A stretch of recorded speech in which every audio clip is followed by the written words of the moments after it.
Hey, this is Kieran, Coach's Corner Chats, and joining me is Wyatt Burrows. Wyatt, where are you at and what are you up to? Thank you, Kieran.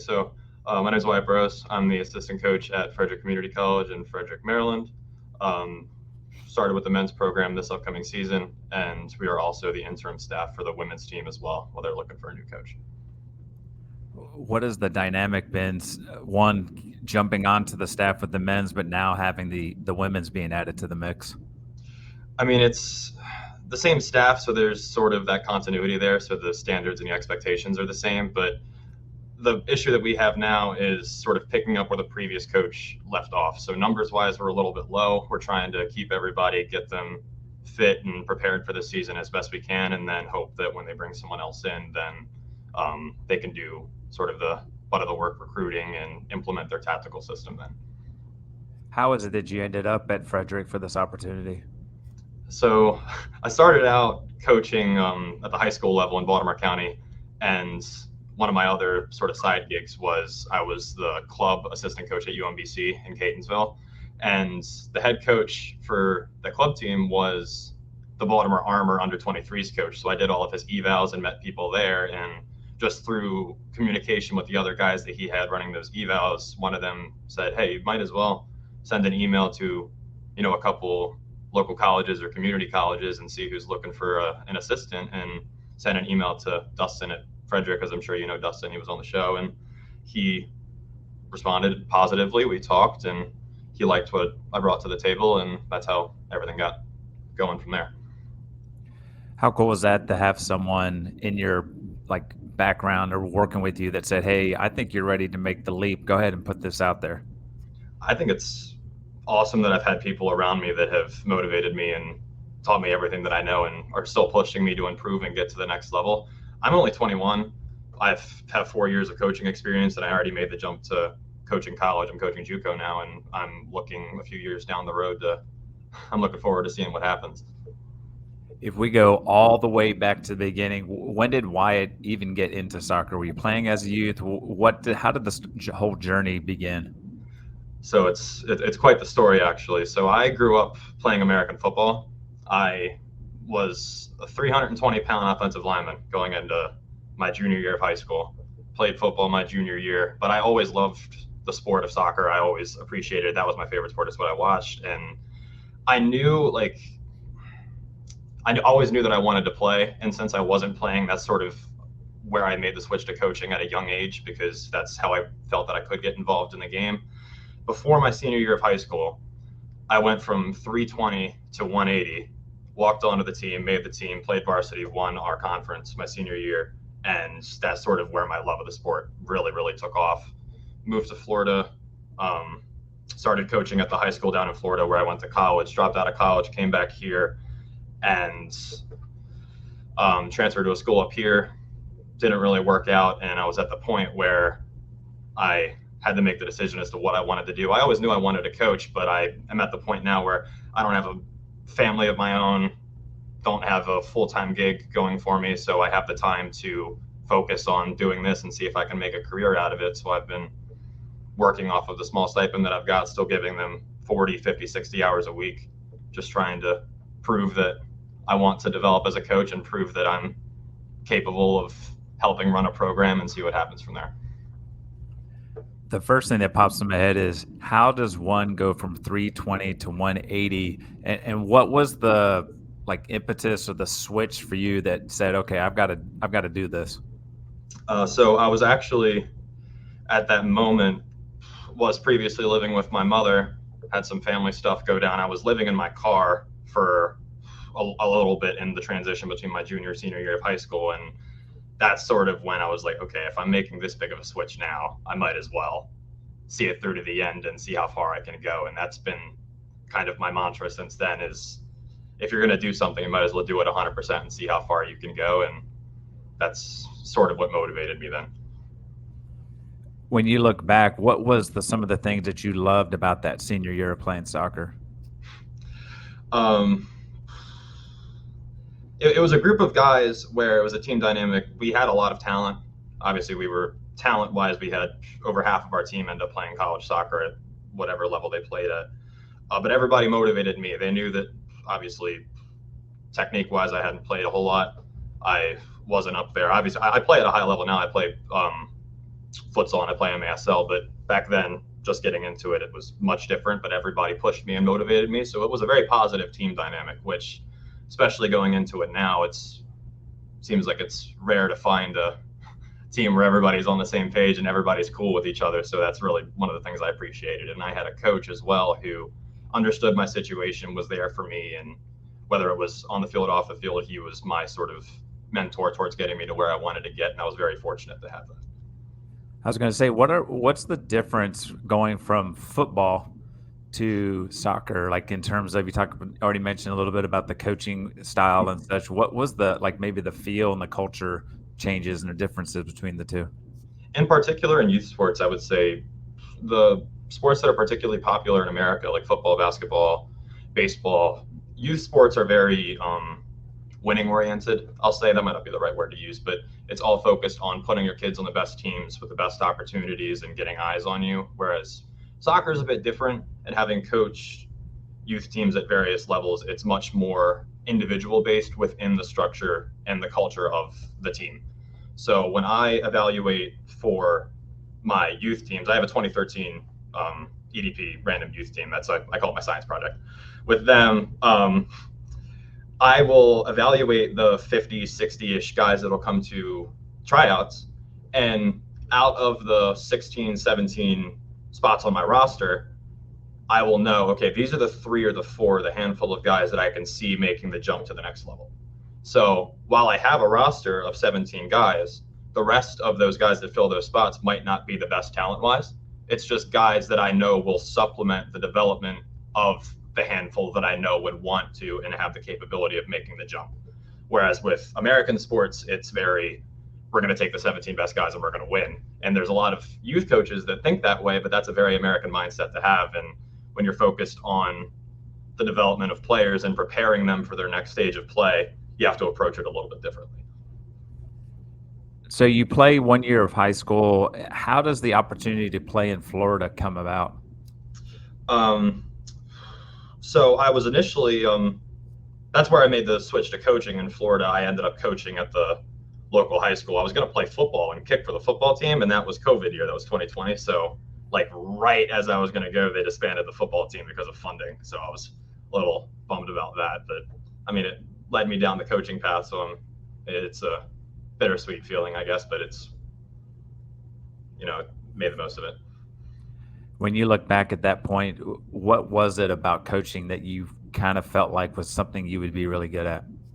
So my dad is a basketball coach, actually. He's coached basketball for over 30 years now. And a lot of my coaching sort of dynamics about me that I inherit from my dad, which I feel bad for everybody on the touchline with me because he's very loud. But, he is someone throughout my life that has been a positive influence on me, and especially in a leadership role, not only as my dad, but also as a coach, because he coached me playing basketball throughout all my time as a kid playing youth basketball. And when I told him that I wanted to become a coach, he's the one that said, if you're passionate about it and you know that this is what you want to do, don't waste your time doing anything else that you're not going to be happy with. So I'm at the point now, like I said, where I'm able to pursue that and see how far I can go. When you look back, were there times that he was your coach? With basketball, yeah. And he's one of those guys where he commands a lot of respect from his players, and especially from me because I had to deal with him on the car ride home. But, he demands a lot, he expects a lot, and he's the reason why me now, with the opportunity to build a program, I set my standards high and I make sure that they're upheld, because he has sort of ingrained that in me, where the first thing when you're building a program is having standards and expectations and making sure that they're met via the people that you bring in. So even though the sport is astronomically different, the coaching dynamic in terms of building a program and culture, I've translated it from what he's taught me into the realm of college soccer. So has your youth and what have you been in the Frederick community, like that area? Have you always been kind of on the East Coast? Yeah, so I was born in Harford County, Maryland, so just east of Baltimore. I lived there for my first 16 years and then moved to Hereford, which is northern Baltimore County, right by the PA line. Graduated from up there, moved to Florida, lived in Melbourne, Florida, right by Cape Canaveral for 2 years, and then moved back up to Baltimore County, and I've been living there ever since. I make the hour 15 commute to Frederick every day, so traffic sucks, but it's worth it. I've always wondered about that with coaches that make long treks like that. What do you do with that hour and 15? Is that a time to get away from things, or are you kind of replaying some of what happened in the session or stuff that's upcoming? What does Wyatt try to get accomplished in those long drives? So on the car ride there, I usually get on campus between 9 and 10 a.m. We usually train between 5 and 7.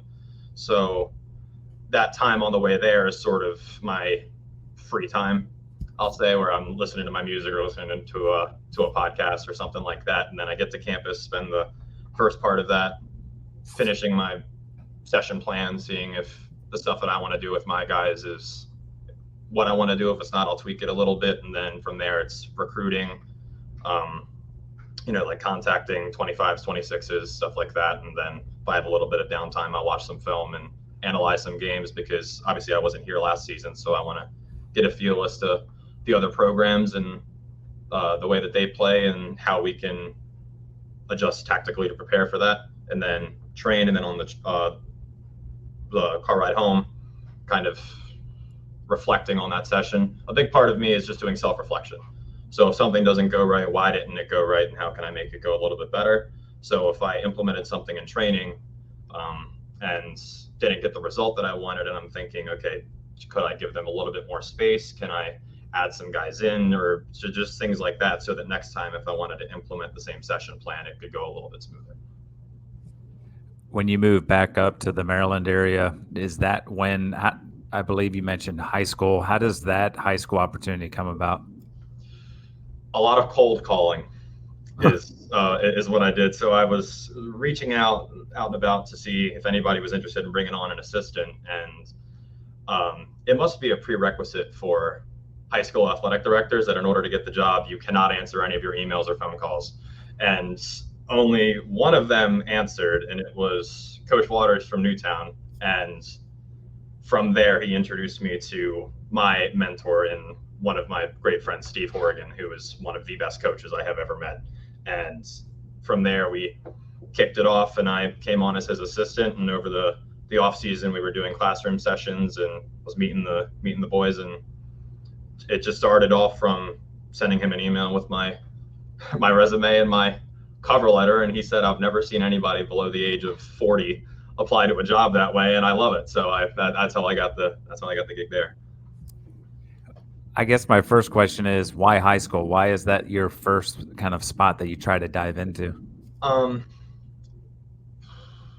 don't want to say availability, but getting an in for some of the higher level club teams. There's a lot of ECNL, like RL, NAL opportunities around this area, but I didn't really have the in on the club side of things. So I figured just doing something in the meantime to build some connections and see what I can do with the pieces I have to work with and go from there. But I'd say if anybody's looking to get the start and you don't have a lot of experience coaching club or elsewhere, I'd say that high school was a good place, because they give opportunities to some of those guys who don't have a lot on their resume. And from there, you give people something to evaluate your performances off of. Of course, it's a little bit different, because with club, you can bring in the assets that you want and you can play sort of the way that you want to play. But with high school, you use what they give you, especially at public schools. So it's a little bit difficult, and it's a bit of a different dynamic than obviously coaching college or coaching club or anything like that. But if anyone's looking to get the start, that's a decent place. You mentioned sending a ton of emails out and kind of not hearing a whole lot. How does one keep sending them out and keep pushing on and keep kind of pursuing the opportunities when maybe you're not getting them? It's not over until I win, is sort of what I was thinking. And it's the same thing as when I lost all that weight the first time, and when I made the decision that this is what I wanted to do, it would come with the difficulties of getting what I wanted. And even if I'm faced with a rejection or a no, I know that there's somebody out there who might be looking for me, and I might be the right guy for somebody. So I'm just one yes away from getting a good opportunity and being able to prove myself. So as difficult as it is to apply, send like 50 emails in an afternoon and not hear back from any of them, it hurts a little bit. But then I know that if I just keep working and I keep developing as a coach with the opportunities I already have, then the bigger ones will come. Does that determination something that you've learned from your father? Yeah, I'd say. And maybe not directly, but he has sort of built me to not give up on the things that I want in life. And that sort of translates into this as well. You mentioned Coach Steve giving you the opportunity, kind of loving the whole resume and all that type of stuff. But you said one of the best coaches that you've been around. What was it about Steve? And when you look back, and even now, as I'm sure you're still connected with him, that you love and really took away from? So the dynamic that he and I had was a bit of a good cop, bad cop situation where I'm like my dad. I'm very loud. I have expectations, and when I'm running training sessions, I'm very I don't want to say particular because I rely a lot on the creativity of my players and I let them do their own thing within the parameters of the system. But with him, it's very player oriented and very values based, and I've inherited that sort of values based leadership from him. He is an incredible guy. He relies or cares a lot about his players, and it shows with his coaching style as well. It's not just off the field, it's values-based leadership and wanting the best out of your players and giving them the best environment possible. And he always tells me all the time, even since I got the job with him, he said, later on when you are running a program, I want to be the first guy you call to come on as an assistant.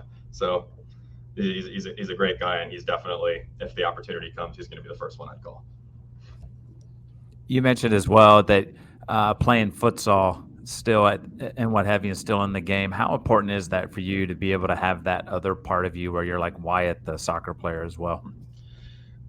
That's another really, really cool dynamic because it's all just a group of guys that still want to play at a high level and are somewhat local. So they all come out, and then we play in the Super League over here in the DMV. And it's a different dynamic because obviously playing and coaching is a little bit different in how you approach things, but it's a good group of guys, and they all coach in their own respective places, and seeing how they all bring their philosophy towards how the game works and the dynamic of the game into us and how we work as a team dynamic as well.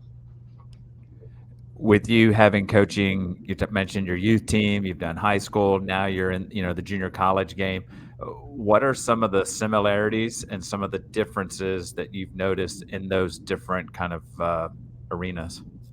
So coaching college is something where I tend to like it a little bit more because you don't have to rely as much on structuring training sessions around technical stuff or fitness, because a lot of these boys wouldn't be at this level if it weren't for having solid technical ability and coming in fit and all that. So I don't have to dedicate training time to that. And at the high school and the youth level, obviously there's no real stakes. It's just kind of playing because you want to play.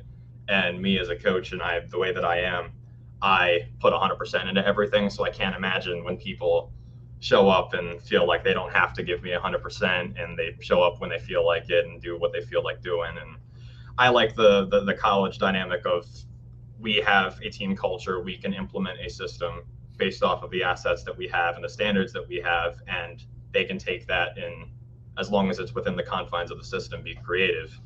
And I am a guy where I'm much more sort of dedicated to the tactical side. So I will do like our analysis work, I'll watch our film, and I do all of our like defensive stuff, all of our pressing patterns, our shape, stuff like that. And I think that I'm much better suited for that than for coaching at the youth level, because it's a very different dynamic and it requires a lot of patience, which if I'm anything like my father, I don't have much of it. As you guys move into this first year, what are some of the things that you're all hoping to get accomplished with the team? I guess on the men's side and the women's. Mm-hmm.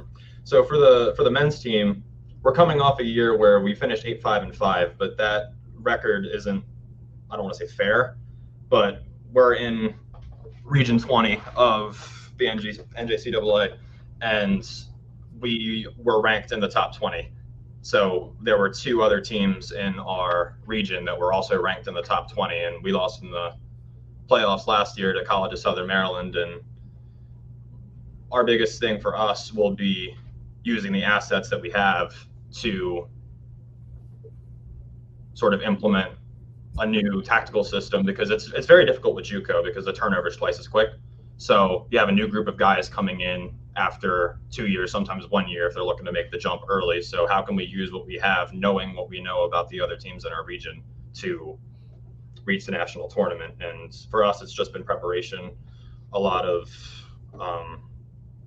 making sure that they're fit, like fitness tests, stuff like that. And going into the season, it's just watching them do what they do within the system. And for the women's side, as of right now, it's really just having a team, because we have girls that are interested, we have girls on the roster, but as they look for a new coach, obviously there's not a lot of recruitment going on because we're focused on doing the training for both programs, and we're relying on admin to look for that coach. And we don't want to implement too much of a tactical focus on the women's side, because if another coach comes in, every coach has different ideas as to how the game is played. So we don't want to confuse the girls and be like, oh, well, Coach Wise and Coach Burrows told us to do this, and you're telling us to do this, and we just want to avoid that as much as possible. So for them, it's just keeping them out, keeping them fit, and hoping for the best this season. And then for the men's side, it's just doing what we have to do to reach the national tournament. You've mentioned you're kind of a loud, energetic type coach. How does that dynamic work with the men's team versus the women's? How do you have to kind of deal with the two dynamics of those? So the actual coaching dynamic is just, it's not much different. You just have to approach it a little bit differently.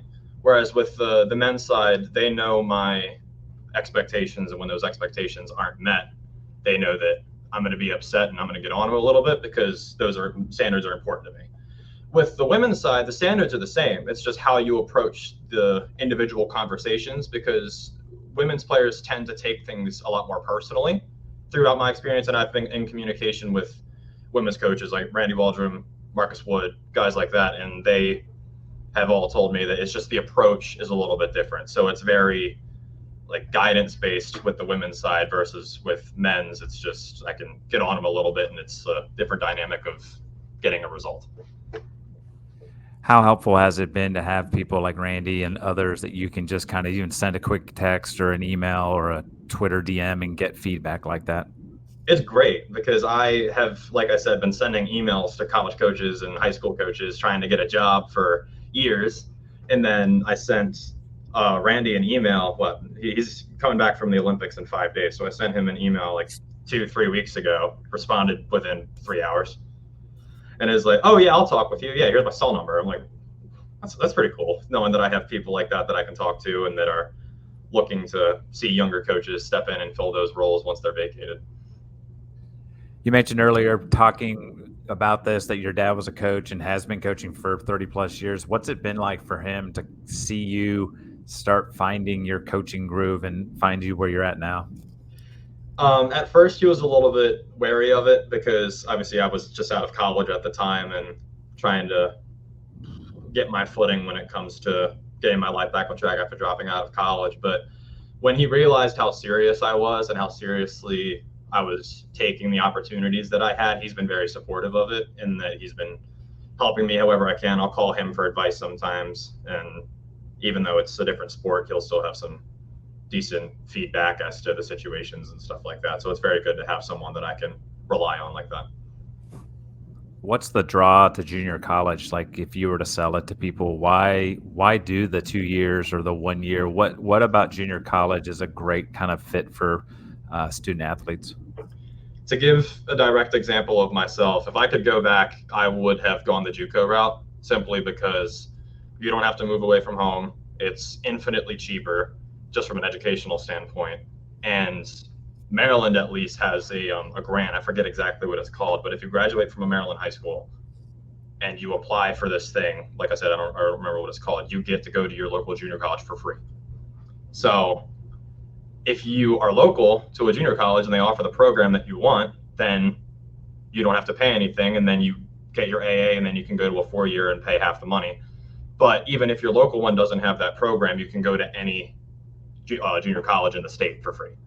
And from an athletic standpoint, I was actually having a conversation with someone about this morning, and this is a bit of a difference between women's and men's soccer at the lower levels. Is there are more Division I women's programs due to Title IX, so women have a higher chance of playing at the highest level than men do in terms of opportunities. So boys who are like halfway through their junior year, senior year, who have had this D1 or bust sort of mentality, they get to their senior year and they're like, oh, I don't have any D1 offers. And then they panic and they start to apply to those D3 NAIA JUCO programs just to get some experience. Girls still have a chance at that point. So I forget exactly what year it was. Someone told me 25% of all graduating seniors who played girls soccer went on to play Division I. And it's just in terms of opportunity. So it's much harder to recruit at the lower levels for women's programs because there's obviously much more of a sell from the higher up programs, D1, D2, because they have more to offer you. But if I was to sell athletics to somebody at the JUCO level, it's just, if you're one of those guys where you want to play D1 or D2, regardless of what the pull is, and you're not being recruited, you're not being looked at, we'll give you the opportunity to train at a high level, still perform at a high level, because we're in a very competitive region, and have 2 years worth of high quality film to give to those programs, and then 2 years of playing within a system.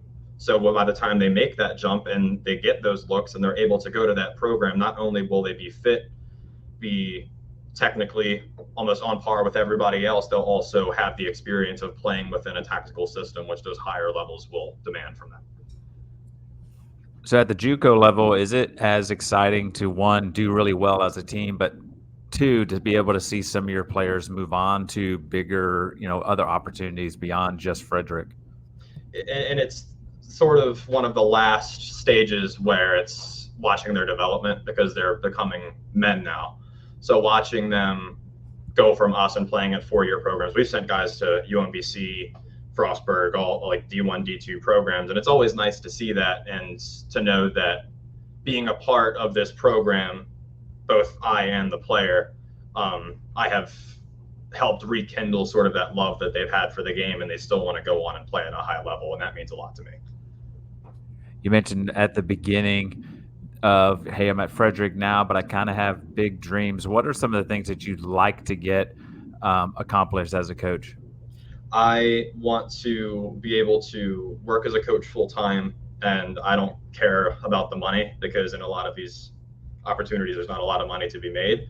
And I just want to be able to live comfortably doing what I love, and this is what I love. So when I've been contacting coaches, I actually told the program here, I said, I'll be here for the next year when you need me. And then if another opportunity comes along, I'll see what happens. But they all know my aspirations and they want the best for me as well. So when I've been in contact with coaches, I say I want just experience working under other experienced coaches and being able to develop myself and my philosophy. So if I have to work for free, as long as I have a roof over my head, I'm fine working for free, because this is what I love doing and I can't see myself doing anything else.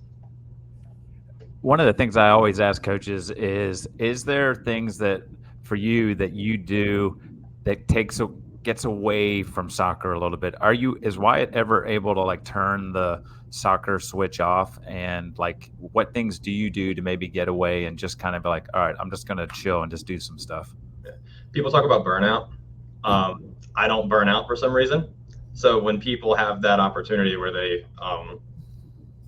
like go to work and get off of work, go home and do whatever they do, watch TV, read a book, whatever, my mind doesn't think that way. So I will have a full day of being here. I'll get here at 9, I'll leave after training at 7, get home at 8:30, get ready for bed, get in bed, and then I'll be about to fall asleep and I'm like, I just thought of an idea for training tomorrow. And then I'll wake up, go down at my desk and work on stuff, and it never switches off. But I think just things that I do outside of that whenever I do have downtime is I work other jobs, so that sort of helps whenever I feel that I have to detach from that. That's sort of my opportunity to focus on something else, so that by the time I get off work there, just regroup and worry about the soccer stuff when I wake up the next morning. You said earlier 50 to 60 hours a week. What does a typical week look like for you? So it depends on if we have morning fitness. If we have morning fitness, I'll wake up between 4:30 and 5 a.m. Wake up, go to the school. We have fitness, we'll say 7 to 8:30. So when I get there before that, it's just in my office doing the same recruiting stuff, just field level NCSA, and then go out, do the fitness, come back in here, just keep working until like 12, go out, grab food, come back, prepare for training, train from 5 to 7, leave, go to work from 9 to 2 a.m. So those are the days where I have like a 21 and a half, 22-hour day. And that happens fairly often. But when it comes to when we just have training, I'll get in here at 9, work in the office from 9 to like 3:30, go to the gym for half an hour or an hour by myself, then go out and train from 5 to 7. And then sometimes I have club practices. So I have to balance Frederick as well as my club practices. So I usually work in total, I'd say like 85, 90 hours a week across all of my coaching jobs and my other jobs that I have going on. Have you always been, even like as a youngster and stuff, just constantly doing stuff, like just not really chilling on a couch? Funny enough, no. I think it was that adjustment that I made before my senior year that sort of caused me to switch on like that, because even like my dad would tell you, growing up, I was lazy. I didn't like doing homework. I would come in, play my Xbox, and go to bed. That was my sort of dynamic when I was a kid. But now I can't sit still. I have to be working. I have to be doing something. And I think that as much as it sucks sleeping 4 or 5 hours a night sometimes, I am out moving, doing something, and I feel productive. When you look back at that, you talked about that change from that junior to senior. What was it? Just a mindset change, or because that seems to have like spurred you on to not one, the losing the weight, but then two, you've just seemed to kind of have crushed through stuff, and you've had some moments where it, like in Florida, COVID comes through, and then you lose that opportunity, but then you just every time it looks like or emails aren't returned and all that type of stuff. Was that the moment that just kind of has helped you to say, look, if I can do this, I can take on anything? You talk about, I'm going to win. I'm just going to keep going until I win. Is that really, when you look back, the moment of where Wyatt is now? Because going off of that, I think there's an Anthony Joshua quote when he said, you realize how much your life can change when you lose. And it's those adverse situations that our body language in response to those dictates our outcomes in life and in athletics. And I tell my boys that all the time. And it's the equivalent of, you're playing a match, you go down 1-0 or 2-0. Do you shut off, or do you know what you have to do in order to recover from that? And it's how you approach those difficult situations that determines that. So as difficult as those few months and years of my life were, it's like I get happier now about how more difficult the situation is, because I know that that's motivation for me to overcome it. And like I sort of approach those knowing that I have what it takes to overcome it, and that it's an opportunity for me to showcase myself and that mentality to others who might be involved as well. So coaching in particular, how much I work, how hard I work, the amount of time and effort that I put into what I do, not only do I hope that it motivates my players seeing how hard I work, but also motivates them to approach life with the same attitude of seeing how far that they can go and how far they can push into the difficult moments to get the best out of what they do. Do you share the life experience that you had that with your players? Do you ever kind of let them know, like, look, it's not always been the Wyatt that you see now, that I've had to go through, so they can kind of maybe relate a little bit? There are certain points where I do.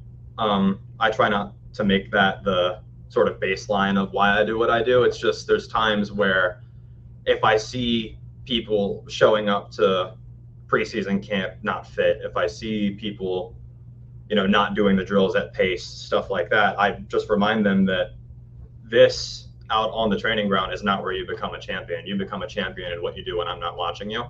So those 3 a.m. nights where I'm at my desk analyzing games, or I'll work 12, 13-hour day, come home and put in 5, 6 hours recruiting. It's stuff like that where nobody sees me doing that. but that will determine the outcome and the successes that this program has. So I'm really looking forward actually to seeing by the end of this season the progression from the boys last season before I got here to now, and to see how much of an impact the days that I spend doing the extra stuff, I want to see how much that impacts our results this season. What is the experience of recruiting? I mean, that's something that's different than high school. The kids you get are pretty much, they're just the kids that are in the school. What has been the experience for you spending 5-6 hours recruiting? So a lot of it is very similar to cold calling coaches, is that people will post stuff on NCSA or field level, and it's like highlight film and like metrics and stuff, like 40 times and height, weight, stuff like that. So we're a team where I use the term vertically challenged, where we have a lot of short guys, and how do we, because we have to approach that a little bit defensively. So I'm looking for guys up. We have a 6'6" center half from Alabama we're talking to. We have a couple of 6'4" guys that are looking to get on the back line to see if we can change that. But we go into it knowing what we sort of want and how we can alter the program to incorporate those people. And then it's just contacting them, engaging their interest, because there's nothing more obnoxious and annoying to me than spending a full 8 hours making a spreadsheet and being like, all right, these are the guys that I'm going to contact. I think they'd be great for us. And I contact them and they're either already committed or not interested. And I try to sell them on it and they're not interested. So it's difficult because it's a lot of, I compare it to like being a door-to-door salesman. You go door to door and give people the pitch and you're like, so what do you think? And they're either not interested, or every now and again, you'll find the one that is. And then you just take that and see what they need and then go from there. You mentioned earlier, spoke with Dustin on the podcast, and now having you. So it's really cool to have the head coach and an assistant. How have you enjoyed working with Dustin, and what are some of the things that maybe you kind of fill in gaps? Because we always talk about it in staffs. It's really good to have people that are good at certain things, and then maybe you feel, what are some of the things he's good at, and then what are you kind of filling in behind to help support? Dustin's awesome. He was actually talking about that this morning. He was like, I wonder if he's ever had a head coach and one of their assistants on the podcast before. So I think the thing that I bring to the table, like I said, is like the tactical aspect of it and the way that I perceive movements and stuff like that. But he now has the luxury of being able to focus on oversight and supervision of general stuff that he's focused on. And then he can designate the looking for the specifics, like tactical stuff and stuff like that, to somebody else. And I've sort of been that guy to take that off his hands and step forward on the defensive side of it. So he focuses on most of the in possession stuff. I do all of our out of possession stuff. And then we have Randy, the other assistant, who does the fitness and the technical work at the beginning of the session. Last question. Why Frederick? Why would someone want to come to Frederick Community College and play for you? So in terms of the program, we are coaches where, like I said, we have standards and expectations. We expect great things. We bring in great guys that are going to push whoever wants to come here to the highest level and really demand a lot from them, both fitness wise and technically on the ball. In terms of movements and stuff, we rely a lot on the individuality of our players within the system. So we are looking to not only play at the highest level at this level, but prepare guys to have experience playing within a tactical system, be fit enough to go on to systems where they have to play a different way, whether they have to press for a full 90 or sit back in a block. They're prepared for all of that. So it's the whole dynamic of coaching, regardless of what level you're at, is preparing people for their next phase of play. Whether you're coaching a 2013 club team and you're preparing them for if they want to play in high school, and then from there it's just the levels after that and gauging who really wants it and who really wants to improve and continue to play. And we're guys where we look to send as many guys to the highest level as possible. Wyatt, this chat has been awesome, and that is a great way to shut it down. This is Kieran, Coach's Corner Chats with Wyatt Burrows, and I'm out. Peace.